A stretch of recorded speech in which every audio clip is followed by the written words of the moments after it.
Hi, I'm Mike Kersey. I just want to here with you today just to speak about a little bit about active shooter and the realities of the event.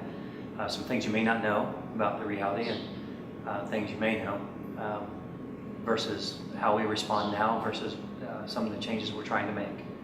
The first thing I'd like to talk about is the obstacles that we face in law enforcement in dealing with an active shooter event. One of the first things we face is that there's no immediate notification. We have no means of knowing that anything's taking place inside the school until we've received the first 911 call. And typically the first 911 call doesn't come out until 2 to 4 minutes after the fact. Once we do receive that phone call, the information we're receiving from that side is very limited or sometimes erroneous altogether. The person that's usually making the phone call is either wounded or in a position that they don't really have any good information to impart other than something's taking place at the school. That immediately puts us at a disadvantage as far as how to respond. It also puts immediate disadvantage for those inside the school that are facing the danger.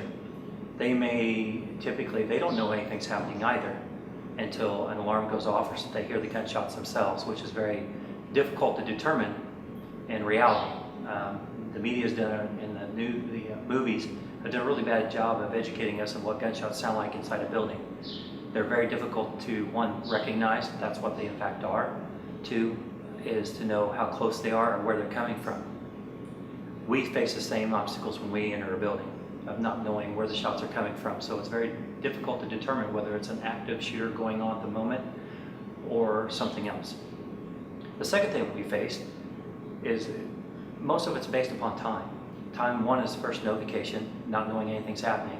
The delay of getting the information out 2 to 4 minutes after the fact, then our response time.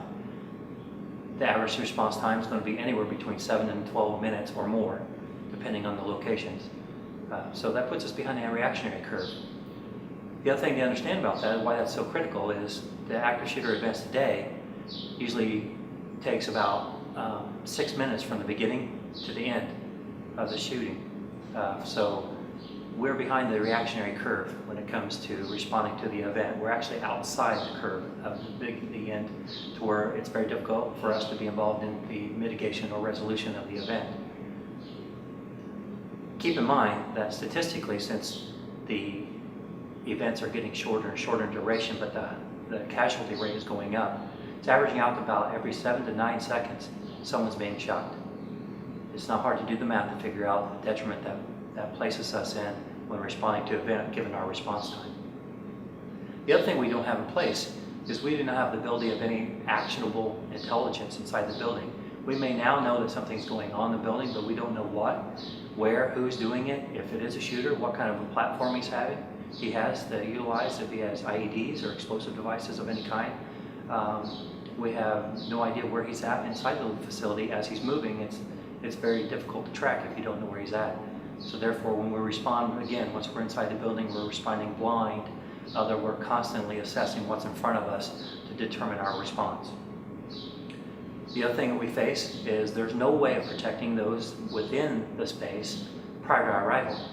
Our best way of protecting them prior to our arrival, our best way to protect them is for us to arrive and engage the shooter. As soon as he is shooting at us or engaging with us, the win is for us then, because he is not engaging an innocent. But that, at this point, is the only way we have of engaging him.